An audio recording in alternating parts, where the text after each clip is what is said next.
السلام علیکم ورحمۃ اللہ۔ محترم میرے پیارے ساتھیوں، ام المؤمنین حضرت خادجہ رضی اللہ تعالی عنہا کا وصال 10 رمضان المبارک میں ہوا ہے۔ خوبصورت بیان ہے، سامعین کرام ضرور سنیے، مولانا احمد جمشید خان صاحب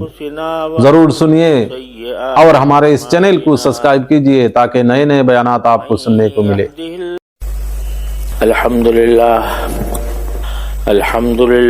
نحمده ونستعينه ونستغفره ونؤمن به ونتوكل عليه ونعوذ بالله من شرور أنفسنا ومن سيئات أعمالنا،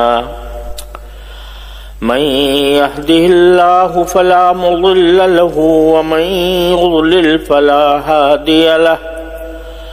وأشهد أن لا إله إلا الله وحده لا شريك له، وأشهد أن سيدنا ومولانا محمدا عبده ورسوله صلى الله تعالى عليه وعلى آله وأصحابه وبارك وسلم تسليما كثيرا. أما بعد، فأعوذ بالله من الشيطان الرجيم. بسم الله الرحمن الرحيم. يا أيها الذين آمنوا عليكم أنفسكم لا يضركم من ضل إذا اهتديتم إلى الله مرجعكم فينبئكم بما كنتم تعملون. آمنت بالله صدق الله مولانا العظيم. محترم بزرگوں، دوستوں اور بھائیوں، السلام علیکم ورحمۃ اللہ تعالی وبرکاتہ۔ یہ سورہ مائدہ کی آیت ہے جو میں نے آپ کے سامنے پڑھی، اور پچھلے جمعے میں بھی اس کے بارے میں کچھ گزارشات پیش کی تھی۔ اس میں اللہ تبارک و تعالی نے ہماری ایک بہت ہی بنیادی قسم کی بیماری کی اصلاح فرمائی ہے۔ وہ بیماری یہ ہے کہ ہم دوسروں کے عیب تو تلاش کرنے میں بڑے ہوشیار ہیں، دوسروں پر تنقید کے لیے ہماری زبانیں کھلی ہوئی ہیں۔ فلاں یہ کرتا ہے، فلاں یہ کرتا ہے، لوگوں کے اندر یہ خرابی پیدا ہو گئی ہے، وہ خرابی پیدا ہو گئی ہے۔ اس پر تبصرے ہماری مجلسوں میں دن رات ہوتے رہتے ہیں۔ حکومت کی خرابیاں، سیاستدانوں کی خرابیاں، دوسرے معاشرے کے اندر جو فساد پھیلا ہوا ہے، اس معاشرے کے فساد کے جو ارکان ہیں ان کی خرابیاں، یہ ہماری زبانوں پر چڑھی ہوئی ہیں۔ تقریباً ہر مجلس میں اس کا تذکرہ ہوتا ہے، اور اس بات کا بھی رونا ہم روتے رہتے ہیں کہ ہمارے معاشرے کے اندر بہت بگاڑ پیدا ہو گیا ہے، بہت خرابیاں پیدا ہو گئی ہیں، ہم دین سے دور ہوتے جا رہے ہیں، رشوت کا بازار گرم ہے، حرام و حلال کی پرواہ نہیں ہے۔ یہ ساری باتیں ہماری مجلسوں کا موضوع ہوتی ہیں۔ اللہ تبارک و تعالی نے ہماری اس بیماری کو واضح طور پر بیان فرمایا ہے کہ بھائی دوسرے لوگ جو بھی کام کر رہے ہیں ان کی خرابیوں کی ذمہ داری تمہارے اوپر عائد نہیں ہوتی۔ ہر ایک انسان کو اس کو اپنے افعال کا جواب دینا ہے، لہذا تم دوسروں کے اوپر طعن و تشنیع اور تنقید سے زیادہ اپنی فکر کرو۔ علیکم انفسکم، تم اپنی خبر لو، میں کتنے پانی میں ہوں، میں کہاں کھڑا ہوں، میں اللہ جل جلالہ کے احکام پر کتنا عمل کر رہا ہوں، اس کی فکر میں پڑ جاؤ۔ حقیقت یہ ہے کہ ہم چونکہ اپنی بیماریوں سے اور اپنے برائیوں سے غافل رہتے ہیں تو ہر وقت دوسروں کے اوپر ہماری نگاہ رہتی ہے اور دوسروں پر ہم تنقید کرتے رہتے ہیں، اور یہ پتہ نہیں ہوتا کہ خود ہمارے اندر کتنی خرابیاں ہیں، کتنی خامیاں ہیں۔ تو اگر ہم اپنا جائزہ لیتے رہا کریں، وقتاً فوقتاً اپنا جائزہ لیں کہ بھئی میرے اندر کیا خرابیاں ہیں، میرے اندر کیا عیوب ہیں، میں کن برائیوں کا شکار ہوں، تو پھر دوسروں کو دیکھنے کی فرصت ہی نہیں ملے گی۔ بہادر شاہ ظفر مرحوم کا یہ شعر بڑا حکمت والا ہے۔ وہ کہتے ہیں کہ تھے جو اپنی برائی سے بے خبر،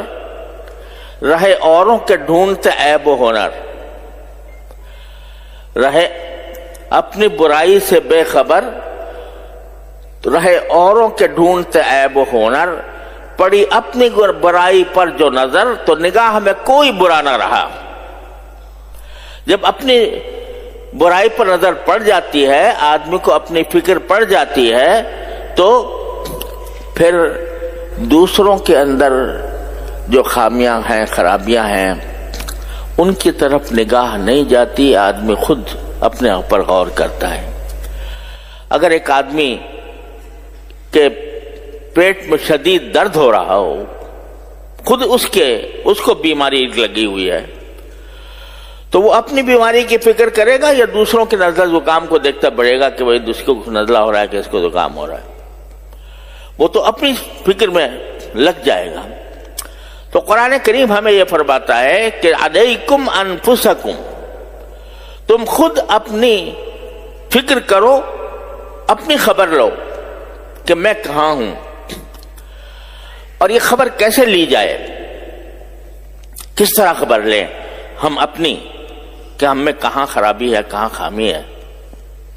اس کا معیار بتا دیا اللہ تبارک و تعالی نے اپنے فضل و کرم سے قرآن کریم میں دوسری جگہ معیار یہ بتا دیا، لقد کان لکم فی رسول اللہ اسوۃ حسنہ، کہ تمہارے لیے اللہ کے رسول صلی اللہ علیہ وسلم کی زندگی میں ایک بہترین نمونہ ہے جو ہم نے تمہارے سامنے پیش کیا ہے۔ یعنی اس کائنات میں کی تخلیق کا جو سب سے بڑا شاہکار اللہ تبارک و تعالی نے پیدا فرمایا، وہ جناب نبی کریم سرور دو عالم صلی اللہ علیہ وسلم کی شکل میں پیدا فرمایا، اور یہ اعلان کر دیا کہ ان کے زندگی کا ایک ایک فعل تمہارے لیے نمونہ ہے۔ وہ عقائد میں نمونہ ہے، وہ عبادات میں نمونہ ہے، وہ معاملات میں نمونہ ہے، وہ اخلاق میں نمونہ ہے، وہ معاشرت میں نمونہ ہے۔ تو اپنا جائزہ لینے کا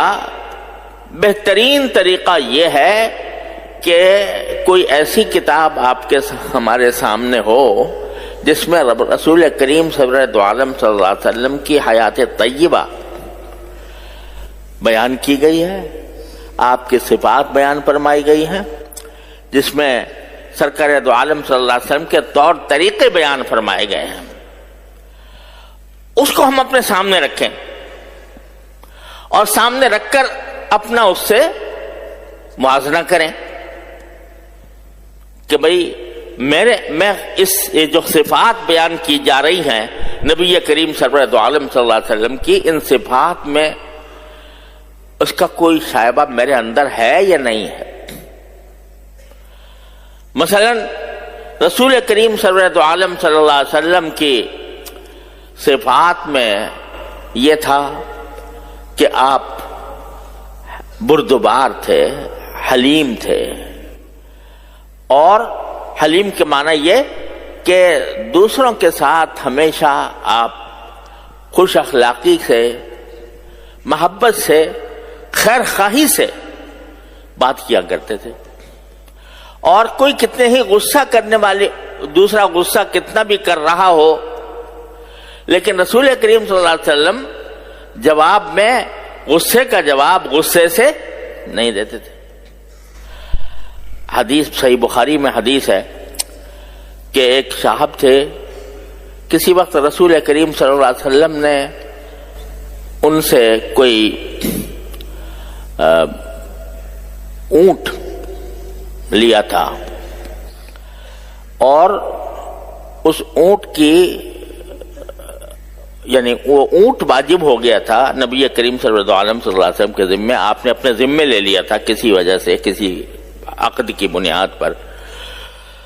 کہ حضور اقدس صلی اللہ علیہ وسلم کو اونٹ ادا کرنا تھا کسی کا۔ وہ صاحب آئے اور آ کر بڑے غصے میں نبی کریم صلی اللہ علیہ وسلم سے خطاب کیا، میرا اونٹ واپس کرو، میرا اونٹ دو، کیوں دیر لگا رہے ہو وغیرہ، سخت کلامی سے اختیار کی۔ اب آپ ذرا تصور فرمائیں کہ سرکار دو عالم صلی اللہ علیہ وسلم بحیثیت نبی کے، بحیثیت رسول کے جو مقام تھا وہ تو اپنی جگہ ہے، لیکن بحیثیت ایک انسان کے آپ کی نبوت سے پہلے بھی زندگی ایسی گزری کہ لوگوں کے ساتھ آپ کا معاملہ انتہائی نرم ہوتا تھا، اور آپ صادق اور امین کے لقب سے پکارے جاتے تھے۔ دشمن بھی آپ کو صادق اور امین سمجھتا تھا کہ یہ کبھی کوئی خیانت نہیں کر سکتے، کبھی کسی کے ساتھ کوئی زیادتی نہیں کر سکتے، نبوت سے پہلے بھی۔ ایسے شخص جس کی ساری زندگی صادق اور امین کی صفات سے لبریز ہو، اس کو ایک آدمی آ کر بھرے مجمع میں اور ڈانٹ رہا ہے، سخت کلامی اختیار کر۔ ظاہر ہے کہ صحابہ کرام جو رسول کریم صلی اللہ علیہ وسلم کے جانثار تھے، ان کو کیسے گوارا ہو سکتا تھا کہ ایک آدمی آ کر نبی کریم صلی اللہ علیہ وسلم کو ڈانٹے؟ تو صحابہ کرام نے چاہا کہ اس کو کچھ جواب دیں۔ آپ نے فرمایا رہنے دو، اور یہ فرمایا کہ جس کا کوئی حق ہوتا ہے دوسرے کے ذمے، اس کو کچھ کہنے کی بھی گنجائش ہوتی۔ ان لصاحب الحق مقال، اس واسطے اگر میں یہ کہوں تو غلط نہیں ہوا کہ وہ بدتمیزی تھی جو نبی کریم صلی اللہ علیہ وسلم کے ساتھ کی جا رہی تھی، اس بدتمیزی کا جواب سرکار دو عالم صلی اللہ علیہ وسلم نے یہ صحابہ کو روکا کہ اس کو کوئی برا بلا نہ کہو، اس لیے کہ صاحب حق ہے، باقی ہمارے ذمہ ایک حق ہے وہ ادا کرنا ہے، تو اس کو کہنے دو۔ اور پھر یہ فرمایا کہ جتنی قیمت کا اونٹ میرے ذمہ واجب ہے، اس سے زیادہ قیمت کا اس کو ادا کرو۔ اس کو زیادہ قیمت کا ادا کیا۔ اب یہ حلم دیکھیے، حلم کی صفت کہ دوسرا غصے کا مظاہرہ کر رہا ہے، ڈانٹ ڈپٹ کر رہا ہے، اور اس کے جواب میں آپ حلم کا، بردباری کا مظاہرہ فرما رہے ہیں۔ یہ سنت ہے رسول کریم سرور دو عالم صلی اللہ علیہ وسلم کی، کہ غصے کے مقابلے میں غصہ نہیں، غصے کے مقابلے میں ٹھنڈ، غصے کے مقابلے میں بردباری، اس کے مقابلے میں نرمی، یہ ایک صفت ہے کہ جو رسول کریم صلی اللہ علیہ وسلم کی اللہ تعالیٰ نے پیدا فرمائی، اور آپ نے ساری زندگی اس کے اوپر عمل کیا۔ ایک صاحب سے وعدہ ہو گیا کہ کسی وقت فلاں جگہ پر ملیں گے، اور نبی کریم صلی اللہ علیہ وسلم اسی وقت کے مطابق جگہ پر پہنچ گئے، کیونکہ وعدہ کیا تھا۔ وہ صاحب نہیں موجود تھے، آپ وہاں کھڑے رہے، اور یہاں تک کہ روایت میں تو یہ آتا ہے کہ روزانہ جا کر وہیں پر کھڑے رہتے، 3 دن اسی طرح گزارے۔ 3 دن کے بعد وہ صاحب ٹہلتے ہوئے آ رہے کہ وعدہ کیا تھا فلاں جگہ ملنے کا۔ ابھی جو شخص 3 دن جس نے وعدہ خلافی کی اور تکلیف دی کہ آدمی انتظار کر رہا ہے اس جگہ کھڑا ہوا، اس کو پرواہ نہیں. اس کے ساتھ صرف اتنا کہا کہ بھائی تم نے مجھے 3 دن تک انتظار میں کیوں رکھا؟ بس نہ کوئی ڈانٹ، نہ کوئی ڈپٹ، نہ کوئی غصہ. تو یہ اوصاف ہیں، یہ ہیں سنت رسول کریم صلی اللہ علیہ وسلم کی. حلم. دعا بھی فرمائی اور اس دعا کی تلقین بھی کی، ہم سب کو تلقین کی، اللہم اعنی بالعلم وزینی بالحلم، کہ اللہ مجھے علم سے میری مدد فرما، علم سے میری مدد فرما، اور وزینی بالحلم. ایک روایت میں اللہم اغننی بالعلم، کہ اللہ مجھے علم میں غنی بنا دے، اور وزینی بالحلم، اور مجھے زینت عطا فرما حلم کے اندر، حلم کے ذریعے، کہ میرے اندر ایسا حلم ہو، ایسی بردباری ہو کہ دوسرے لوگوں کے غصے کے جواب میں ہمیشہ ٹھنڈا رہوں، بردباری کا مظاہرہ کروں. اب ہم سب، یہ ایک بس میں نے بیان کیا، ہم سب اپنا جائزہ لے کر دیکھیں کہ کیا ہمارے اندر یہ حلم ہے. تو اگر نہیں ہے تو اس کے معنی یہ کہ ہم عیب دار ہیں، ہمارے اندر عیب، ہمارے اندر خامی ہے، ہمارے اندر خرابی ہے. تو جب ہمارے اندر یہ خرابی موجود ہے تو میاں دوسروں کو کیا تم ملامت کرتے ہو جب تمہارے اندر خود موجود ہے یہ خرابی. رسول کریم سرورت عالم صلی اللہ علیہ وسلم کا حلم دنیا کے اندر مشہور، ساری دنیا جانتی ہے. آپ کا دوسروں کے ساتھ خوشگوار انداز میں ملنا اور دوسرے کی گالی کا جواب گالی سے نہ دینا. کتنا ہی کوئی شخص برا بھلا کہہ رہا ہو، سرکار دو عالم صلی اللہ علیہ وسلم کی طرف سے اس کا کوئی سخت جواب، گالی کا جواب گالی سے نہیں. ساری زندگی اسی میں گزری، دشمنوں سے بھی سابقہ پیش آیا، کافروں سے بھی سابقہ پیش آیا، لڑائیاں بھی ہوئیں، جنگ بھی ہوئیں، لیکن سرکار دو عالم صلی اللہ علیہ وسلم کے زبان پر کسی کے لیے سخت کلمات نہیں نکلے. آپ کی جو صفات پہلے سے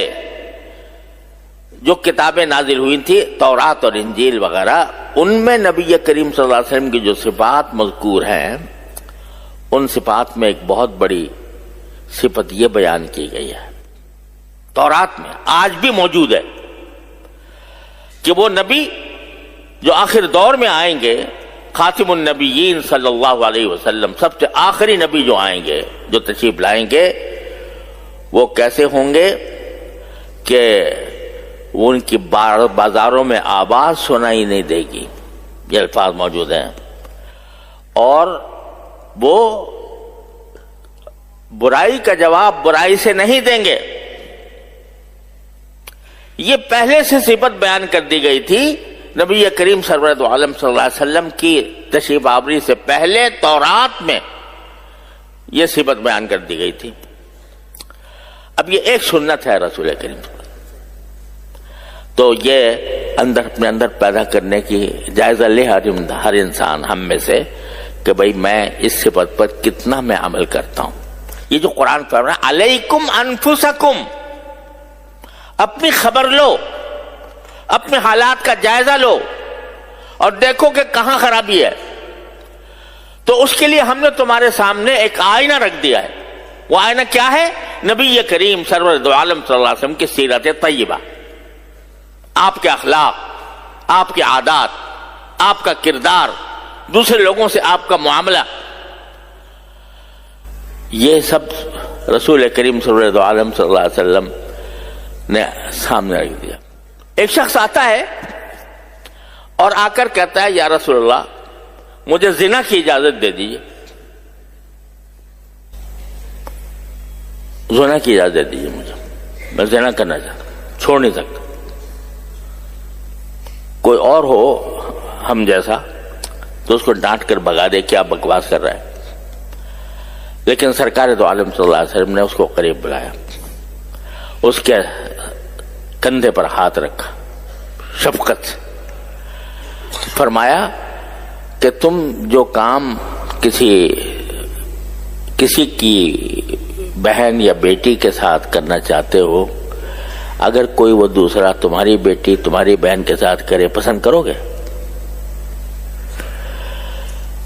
تو اس نے کہا نہیں یا رسول اللہ۔ کہا کہ جب تم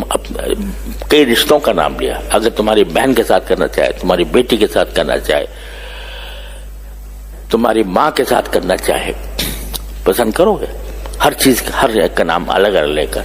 ہر ایک کے بارے میں کہتا رہا کہ نہیں جی نہیں نہیں نہیں۔ آپ نے فرمایا کہ پھر جس کے ساتھ تم یہ عمل کرو گے وہ بھی کسی کی بہن ہوگی، کسی کی ماں ہوگی، کسی کی بیٹی ہوگی۔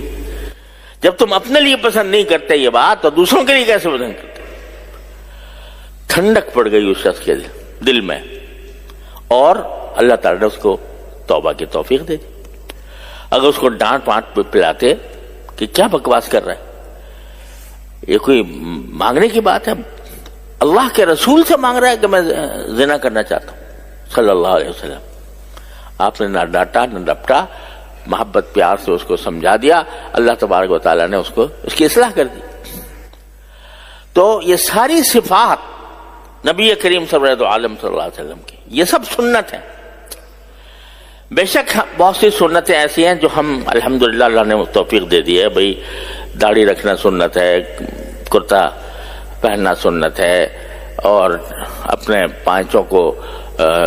ٹخنوں سے اونچے رکھنا سنت ہے، بیت الخلاء میں جاتے ہوئے بایاں پاؤں پہلے داخل کرنا اور نکلتے ہوئے دایاں پاؤں پہلے نکالنا، مسجد میں داخل ہوتے ہوئے دایاں پہلے رکھنا، بایاں پہلے بعد میں نکالنا، یہ سب سنتیں ہیں بے شک، اور ان میں سے بہت سو پر شاید ہم عمل بھی کرتے ہیں الحمدللہ، اللہ تعالیٰ کا شکر ہے، لیکن سنتیں ان میں منحصر نہیں ہیں۔ اصل سنت یہ ہے کہ رسول کریم صلی اللہ علیہ وسلم اپنی ذات کے ساتھ کیا معاملہ فرماتے تھے، دوسروں کے ساتھ کیا معاملہ فرماتے تھے، اپنی بیویوں کے ساتھ کیا معاملہ تھا، اپنے ساتھیوں کے ساتھ کیا معاملہ تھا، اپنے رشتہ داروں کے ساتھ کیا معاملہ تھا، یہ ساری سنتیں ہیں رسول کریم صلی اللہ علیہ وسلم۔ ہم چھوٹی چھوٹی سنتوں پر عمل کر کے بس کہنا بھائی ہم تو متبع سنت ہیں، داڑھی رکھ لی متبع سنت ہے۔ بے شک اللہ کی نعمت ہے کہ اللہ نے اس سنت پر عمل کرنے کی توفیق بخشی، یہ بھی کوئی معمولی بات نہیں ہے، یہ بھی اللہ تعالیٰ کا فضل و کرم ہے، بہت سو کو حاصل نہیں ہے، اللہ نے عطا فرما دی، اس کی کوئی بے قدری کرنی نہیں ہے۔ لیکن میں یہ کہہ رہا ہوں کہ یہ جو صفات ہیں نبی کریم سرور عالم صلی اللہ علیہ وسلم کی، ایک ایک صفت، غصے کے موقع پر آپ کا کیا طرز عمل ہوتا تھا، دوسروں کی طرف سے طعن و تشنیع اور دوسروں کی طرف سے تکلیف پہنچانے کی صورت میں آپ کا طرز عمل کیا ہوتا تھا، آپ اپنی ازواج کے ساتھ، بیویوں کے ساتھ کیا برتاؤ کرتے تھے، آپ اپنے رشتہ داروں کے ساتھ کس طرح رہتے تھے، ان کے کس طرح حقوق ادا فرماتے تھے، یہ ساری سنتیں ہیں۔ اگر خرید و فروخت کا کوئی معاملہ ہوتا تھا تو کیا کرتے تھے؟ ہمیشہ جتنا حق اپنے اوپر واجب ہوا اس سے زیادہ دے دی، اس حالت میں جبکہ بعض اوقات 3 مہینے تک گھر میں آگ نہیں جلتی تھی، اس حالت میں بھی جب کسی دوسرے کے ساتھ معاملہ ہوا تو جتنا حق واجب تھا اس سے زیادہ اس کو دیا، ہمیشہ۔ اللہ تبارک و تعالیٰ نے دریا دلی کا ایک پیکر بنایا تھا نبی کریم صلی اللہ علیہ وسلم۔ تو یہ ساری سنتیں موجود ہیں، لکھی ہوئی ہیں، حدیث کی کتابوں میں بھی، سیرت و سنت کی کتابوں میں بھی۔ ان کو آدمی پڑھے اور پڑھ کر ہر سنت کے ساتھ اپنا جائزہ لے، اس سنت پر میں کتنا عمل کر رہا ہوں۔ میرے شیخ حضرت ڈاکٹر عبدالحی صاحب عارفی قدس اللہ تعالی سرہ کی ایک کتاب ہے اسوہ رسول اکرم صلی اللہ علیہ وسلم، اس میں رسول کریم سرورت عالم صلی اللہ علیہ وسلم کی ساری سنتیں جمع کر دی، سنتیں جو عبادات سے متعلق ہیں وہ بھی، آپ طہارت میں کیا سنت ہے، آپ کی نماز پڑھنے میں کیا سنت ہے یہ بھی، اور اخلاق میں، معاملات میں، معاشرت میں کیا طور طریقہ اپنایا ہوا تھا، اس کو جمع کر دیا ہے ایک کتاب میں۔ یوں تو اور بھی کتابیں بہت ہیں جن میں نبی کریم صلی اللہ علیہ وسلم کی سنتیں بیان کی گئی ہیں، لیکن اس میں زیادہ جامعیت کے ساتھ وہ کتاب آپ ہم میں سے ہر ایک سامنے رکھ لیں، ایک ایک صفحہ پڑھتا جائے اور اپنا جائزہ لیتا جائے کہ میں نبی کریم صلی اللہ علیہ وسلم کی سنت پر کس درجہ عمل پیرا ہوں۔ اگر کسی سنت پر میں عمل کرتا ہوں پہلے سے تو اللہ تعالیٰ کا شکر ادا کرے، الحمدللہ اللہ تعالیٰ نے مجھے اس سنت پر عمل کی توفیق بخشی، اور جس سنت پر عمل کا ابھی تک داعیہ پیدا نہیں ہوا یا وہ عمل کرنے کی توفیق نہیں ہوئی، اس کو شروع کر دے۔ اس میں سے بعض سنتیں تو ایسی ہوں گی جو محض لاپرواہی کی وجہ سے ہم نہیں ادا کرتے، جیسے میں نے ابھی بولا کہ مسجد سے نکلتے ہوئے بایاں پاؤں پہلے نکالے آدمی، اور داخل ہوتے ہوئے پہلا بایاں پاؤں دایاں پاؤں، کیا مشکل ہے اس میں؟ کوئی پریشانی نہیں ہے، کوئی مشکل کام نہیں ہے۔ اگر عمل نہیں ہے، محض لاپرواہی ہے، اگر اتنا بھی کر لو تو ایک سنت پہ عمل تو ہو گیا، تو